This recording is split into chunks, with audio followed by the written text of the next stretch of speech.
कुछ दिनों बाद व्यूजन एक रेस्टोरेंट में अकेले बैठकर खाना खा रहा होता है। तभी उसकी नजर अपने पुराने आइडल ग्रुप के सदस्यों पर पड़ती है। वह उन्हें देखकर मुस्कुराता है, लेकिन वे सभी उसे देखकर भी अनदेखा कर देते हैं। ऐसा लगता है जैसे उनके बीच कभी कोई रिश्ता था ही नहीं। अपने पुराने साथियों का यह ठंडा व्यवहार व्यूजन के दिल को गहराई तक चोट पहुंचा देता है, क्योंकि एक समय ऐसा भी था जब यही लोग उसके सबसे करीबी दोस्त और उसके संघर्ष के साथी हुआ करते थे। व्यूजन को अपने पुराने साथियों का व्यवहार बार बार याद आने लगता है। उस रात वह अकेले बैठा अपने बीते दिनों के बारे में सोचता रहता है। उसे वो समय याद आता है जब वह अपने आइडल ग्रुप का लीडर हुआ करता था। उस दौर में सभी सदस्य सिर्फ एक टीम नहीं बल्कि एक परिवार की तरह साथ रहते थे। सुख दुख हो या कोई मुश्किल, वे हमेशा एक दूसरे का साथ निभाते थे। लेकिन समय के साथ सब कुछ बदल गया। अपने अभिनय के सपने को पूरा करने के लिए व्यूजन ने आइडल ग्रुप छोड़ने का फैसला किया। उसके इस फैसले से पूरा ग्रुप बिखर गया और उसी दिन से उनके रिश्तों में दूरियां आनी शुरू हो गईं। आज भी यही बात व्यूजन के दिल में कहीं न कहीं एक अधूरा दर्द बनकर मौजूद थी। वहीं दूसरी तरफ यूरी की जिंदगी में भी एक नया तूफान आने वाला था। एक दिन स्कूल में वह कुछ लड़कियों को व्यूजन की नई फिल्म और उसकी पूर्व प्रेमिका सू के बारे में बातें करते हुए सुन लेती है। सभी यही कह रही होती हैं कि व्यूजन और सू की ऑन स्क्रीन केमिस्ट्री आज भी पहले जैसी शानदार है। कुछ लड़कियां तो यह तक कहने लगती हैं कि शायद दोनों फिर से एक दूसरे के करीब आ जाएं। उनकी बातें सुनकर यूरी के मन में कई तरह के सवाल उठने लगते हैं। वह सोचने लगती है कि सू हर मायने में उससे कहीं ज्यादा खूबसूरत, मशहूर और सफल है। फिर आखिर व्यूजन और उसके रिश्ते का भविष्य क्या होगा? क्या सच में वो व्यूजन की जिंदगी में अपनी जगह बना पाएगी? इन सभी बातों का बोझ उसके मन पर साफ दिखाई देने लगता है। आखिरकार वह अपनी सारी परेशानियां मीना के साथ साझा करती है। मीना उसे समझाने की पूरी कोशिश करती है। वो कहती है कि अगर व्यूजन ने यूरी को चुना है तो उसके पीछे कोई न कोई सच्ची वजह जरूर होगी। लेकिन मीना की बातें सुनने के बाद भी यूरी के मन का डर पूरी तरह खत्म नहीं होता। फिर भी वह अपने रिश्ते पर भरोसा करने का फैसला करती है। वह खुद से वादा करती है कि किसी की बातों पर विश्वास करने के बजाय वह अपने प्यार पर भरोसा करेगी।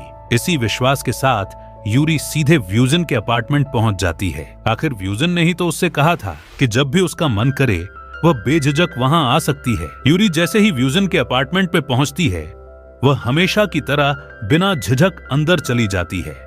लेकिन अंदर कदम रखते ही उसकी नजर दरवाजे के पास रखी महिलाओं की एक जोड़ी हाई हील्स पर पड़ती है। उन्हें देखते ही उसके मन में कई सवाल उठने लगते हैं। वह धीरे धीरे अंदर बढ़ती है, लेकिन जो कुछ वह देखती है उसे देखकर वह पूरी तरह गलतफहमी का शिकार हो जाती है। एक ही पल में उसका दिल टूट जाता है। बिना कुछ पूछे, बिना व्यूजन की बात सुने वह वहां से तेजी से बाहर निकल जाती है। व्यूजन तुरंत उसके पीछे दौड़ता है और उसे रोकने की कोशिश करता है, लेकिन यूरी गुस्से और दर्द से भरी आवाज में कहती है, अब मैं तुम्हारी कोई बात नहीं सुनना चाहती। उसे लगता है कि व्यूजन अब तक सिर्फ उसकी भावनाओं के साथ खेलता रहा था। इस घटना के बाद यूरी पूरी तरह टूट जाती है। वह कई दिनों तक अपने कमरे से बाहर भी नहीं निकलती। उसके चेहरे की मुस्कान जैसे कहीं खो जाती है। जब जुन को यूरी की हालत के बारे में पता चलता है तो वह तुरंत उससे मिलने पहुंचता है। वह पूरे धैर्य के साथ यूरी को संभालने की कोशिश करता है। इसी दौरान वह पहली बार अपने दिल की सारी बातें साफ साफ उसके सामने रख देता है। जुन उससे कहता है कि वह बचपन से ही उससे प्यार करता है और हमेशा उसके साथ रहना चाहता है। ये सुनकर यूरी पूरी तरह हैरान रह जाती है, क्योंकि उसने हमेशा जुन को सिर्फ अपना सबसे अच्छा दोस्त माना था। यूरी उस समय कोई जवाब नहीं दे पाती। जुन उसकी मजबूरी समझ जाता है। वह मुस्कुराकर कहता है कि उसे किसी भी तरह की जल्दबाजी नहीं है और यूरी जितना समय चाहे उतना समय लेकर अपना फैसला कर सकती है। कुछ दिनों बाद स्कूल में दोनों फिर आमने सामने आते हैं, लेकिन अब उनके बीच पहले जैसी सहजता नहीं रहती। दोनों के बीच एक अजीब सी खामोशी और हल्की सी झिझक साफ महसूस होने लगती है। उसी शाम यूरी की मुलाकात सू से होती है, लेकिन यह मुलाकात कोई संयोग नहीं होती। सू खास तौर पर यूरी से मिलने ही वहां आई होती है। सू और यूरी आमने सामने बैठकर खुलकर बात करने लगती हैं। कुछ देर की खामोशी के बाद सू बिना किसी घुमाव फिराव के सीधे मुद्दे पर आ जाती है। वह यूरी से कहती है कि वह व्यूजन को दोबारा अपनी जिंदगी में वापस लाना चाहती है। इसी वजह से वह चाहती है कि यूरी व्यूजन से दूर हो जाए। सू की ये बात सुनकर यूरी कुछ पल के लिए बिल्कुल शांत हो जाती है। वैसे भी उसके मन में पहले से ही ये डर बैठ चुका होता है कि सू जैसी खूबसूरत, मशहूर और सफल अभिनेत्री के सामने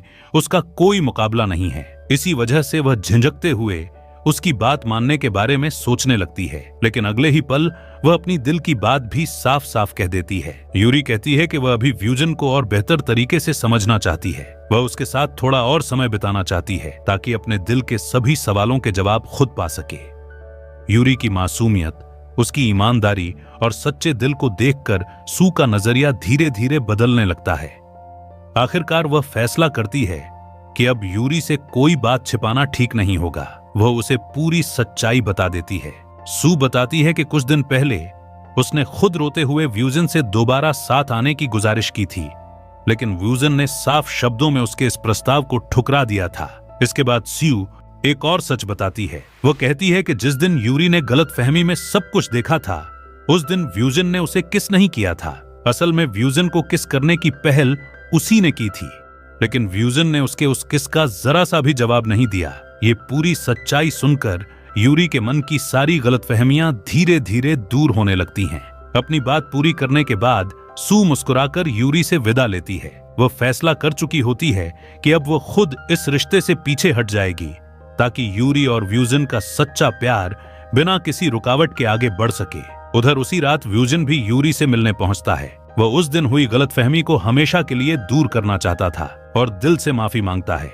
इसके बाद वह पहली बार बिना किसी झिझक के अपने दिल की सारी बातें उसके सामने रख देता है। वह कहता है कि समय के साथ उसका प्यार यूरी के लिए और भी गहरा होता चला गया है। आज उसकी जिंदगी में अगर कोई सबसे ज्यादा मायने रखता है तो वह सिर्फ यूरी है।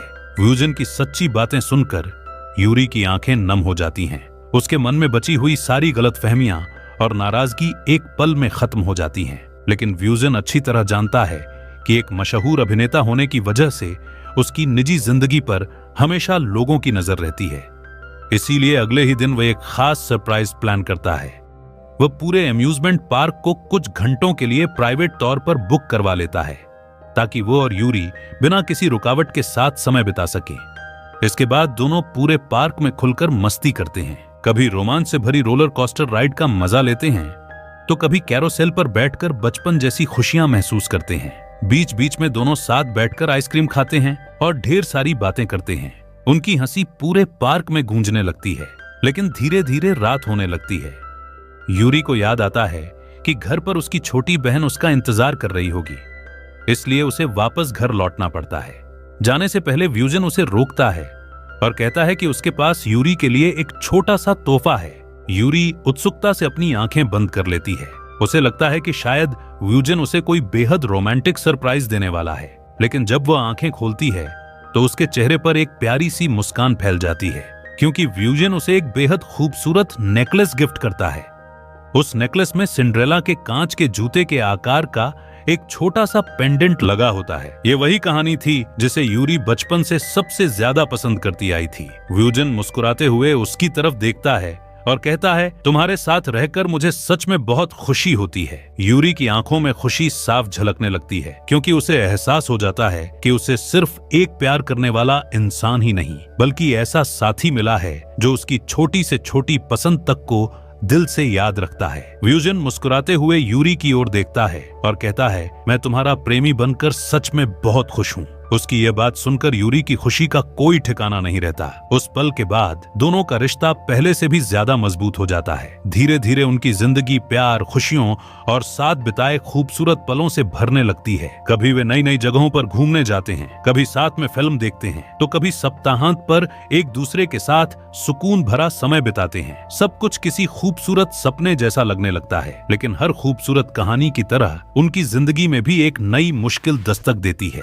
एक दिन अचानक मीडिया में यह खबर फैल जाती है कि मशहूर अभिनेता व्यूजन एक स्कूली छात्रा के साथ प्रेम संबंध में है। ये खबर पूरे मनोरंजन जगत में चर्चा का विषय बन जाती है और व्यूजन के करियर पर भी इसका असर पड़ने का खतरा पैदा हो जाता है। इसी दौरान व्यूजन का मैनेजर पहली बार उसकी पुरानी जिंदगी का पूरा सच जान पाता है। व्यूजन उसे बताता है कि उसने अपना आइडल ग्रुप अपनी इच्छा से नहीं छोड़ा था। असल वजह उसके गले की एक गंभीर बीमारी थी, जिसकी वजह से वो पहले की तरह गाना नहीं गा सकता था। उसने लंबे समय तक ये दर्द सबसे छिपा कर रखा, लेकिन जब डॉक्टरों ने ऑपरेशन करवाना जरूरी बताया और उसी समय उनके ग्रुप का अंतरराष्ट्रीय दौरा भी तय था, तब उसने अपने साथियों को पूरी सच्चाई बता दी। वह नहीं चाहता था कि उसकी वजह से पूरे ग्रुप का भविष्य अंधकार में चला जाए, इसीलिए उसने अपने दिल पर पत्थर रखकर स्वयं ही ग्रुप छोड़ने का निर्णय लिया। व्यूजन की पूरी कहानी सुनने के बाद मैनेजर की सोच पूरी तरह बदल जाती है। उसे एहसास होता है कि व्यूजन ने किसी का साथ नहीं छोड़ा,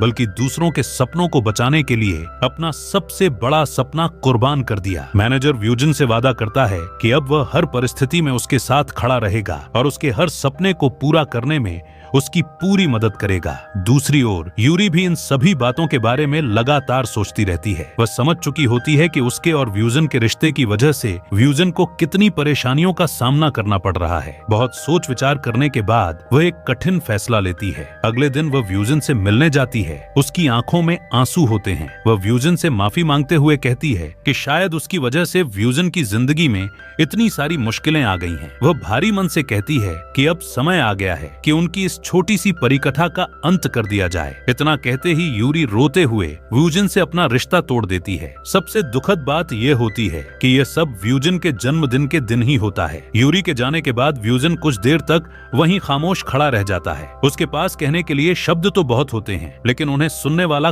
कोई नहीं होता। समय बीतता है। कुछ दिनों बाद व्यूजन एक प्रेस वार्ता में शामिल होता है। वहां मौजूद पत्रकारों के सामने वह स्वीकार करता है कि वो एक स्कूली छात्रा के साथ प्रेम संबंध में था, लेकिन अब वह रिश्ता समाप्त हो चुका है। वो ये भी कहता है कि उससे एक गलती हुई थी और अब वह अपना पूरा ध्यान केवल अपने अभिनय और करियर पर लगाना चाहता है। व्यूजन की यह बात जब यूरी सुनती है तो उसका दिल फिर से टूट जाता है। वह चुपचाप अपने घर की छत पर जाकर अकेली बैठ जाती है। उसकी आंखों से लगातार आंसू बहते रहते हैं। उसी समय जुन वहां पहुंचता है। वह बिना कुछ कहे यूरी के पास बैठ जाता है और उसे अपने गले से लगा लेता है। फिर वह बड़े प्यार से कहता है, अगर रोना है तो जी भरकर रो लो, मैं हमेशा तुम्हारे साथ रहूंगा। जुन की यह बात सुनकर यूरी अपने आंसुओं को रोक नहीं पाती और फूट फूट कर रोने लगती है।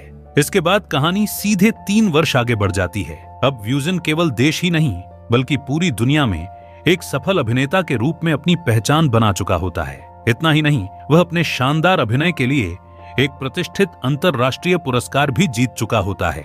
दूसरी ओर व्यूजन का मैनेजर हर दिन की तरह उसके लिए आए प्रशंसकों के पत्र और उपहार देख रहा होता है। इसी दौरान उसकी नजर एक खास चिट्ठी पर पड़ती है। जैसे ही व्यूजन वहां आता है, मैनेजर उस चिट्ठी को तुरंत छिपा देता है। उसे लगता है कि सही समय आने पर ही वह यह पत्र व्यूजन को देगा। कुछ समय बाद जब व्यूजन विदेश से वापस जापान लौटता है तो उसके स्वागत में एक भव्य समारोह आयोजित किया जाता है। उसी समारोह के दौरान मैनेजर आखिरकार वह चिट्ठी व्यूजन को सौंप देता है। वह चिट्ठी किसी और की नहीं बल्कि जुन की होती है। कांपते हाथों से व्यूजन उसे खोलकर पढ़ना शुरू करता है। उसमें लिखा होता है कि अब यूरी और जुन कभी साथ नहीं रहे, लेकिन आज भी यूरी व्यूजन की हर नई फिल्म सबसे पहले देखने जाती है। जब भी वह बाहर निकलती है, हर छोटी सी चीज उसे व्यूजन की याद दिला देती है। ये सारी बातें लिखते हुए जुन का अपना दिल भी टूट रहा होता है। फिर भी वह यह सच स्वीकार कर चुका होता है कि यूरी की असली खुशियां उसके साथ नहीं बल्कि व्यूजन के साथ हैं। इसीलिए वो एक बहुत बड़ा फैसला लेता है। चिट्ठी के साथ वह व्यूजन के लिए उसी फिल्म का एक टिकट भी भेजता है जिसे यूरी देखने आने वाली होती है। जुन को उम्मीद होती है कि शायद किस्मत एक बार फिर उन दोनों को आमने सामने ला दे। जैसे ही व्यूजन पूरी चिट्ठी पढ़ता है, उसके दिल में फिर से उम्मीद की एक नई किरण जग उठती है। उसे महसूस होता है कि शायद अभी भी सब कुछ खत्म नहीं हुआ है। उधर उसका मैनेजर स्वागत समारोह में आए मेहमानों की देखभाल में व्यस्त होता है। वहीं दूसरी ओर व्यूजन इस मौके का फायदा उठाता है और बिना किसी को बताए चुपचाप वहां से निकल पड़ता है। अब उसके मन में सिर्फ एक ही इच्छा होती है, एक बार फिर यूरी से मिलना। व्यूजन बिना एक पल गंवाए पूरी रफ्तार से अपने सच्चे प्यार यूरी से मिलने निकल पड़ता है। लेकिन जब वह सिनेमा घर पहुंचता है तब तक फिल्म खत्म हो चुकी होती है। वो चारों ओर बेचैनी से यूरी को ढूंढता है, लेकिन वह कहीं दिखाई नहीं देती। निराश होकर व्यूजन वापस लौटने लगता है, लेकिन शायद किस्मत ने उनकी कहानी अभी पूरी नहीं होने दी थी। उसी समय यूरी सीढ़ियों से नीचे उतर रही होती है। अचानक दोनों की नजरें एक दूसरे से टकराती हैं। पूरे 3 वर्षों बाद एक बार फिर दोनों आमने सामने खड़े होते हैं। कुछ पल के लिए जैसे समय ही थम जाता है। न कोई कुछ कहता है और न ही किसी की नजरें एक दूसरे से हटती हैं। आखिरकार व्यूजन आगे बढ़ता है और अपनी चुप्पी तोड़ते हुए कहता है, मैंने खुद से एक वादा किया था कि जिस दिन मैं तुम्हारे प्यार के योग्य बन जाऊंगा उस दिन सबसे पहले तुम्हें ढूंढने आऊंगा।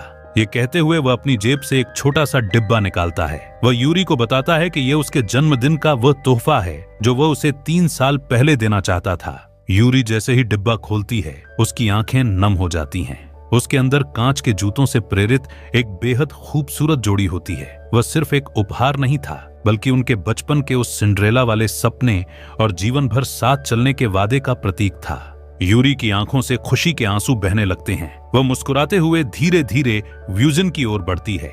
अगले ही पल दोनों बिना कुछ कहे एक दूसरे को गले लगा लेते हैं। 3 वर्षों की दूरियां, अधूरी बातें और दिल का सारा दर्द उस एक पल में जैसे खत्म हो जाता है। आखिरकार उनका सच्चा प्यार अपनी मंजिल तक पहुंच ही जाता है। इसी खूबसूरत और भावुक पल के साथ यूरी और व्यूजन की प्रेम कहानी एक सुखद अंत तक पहुंचती है। अगर आपको यह कहानी पसंद आई हो तो वीडियो को लाइक जरूर करें, चैनल को सब्सक्राइब करें और बेल आइकन को दबाना बिल्कुल न भूलें ताकि आने वाली कोई भी नई वीडियो आपसे मिस न हो। ऐसी ही शानदार ड्रामा एक्सप्लेन वीडियो देखने के लिए हमारे चैनल से जुड़े रहिए। धन्यवाद। मिलते हैं अगली वीडियो में।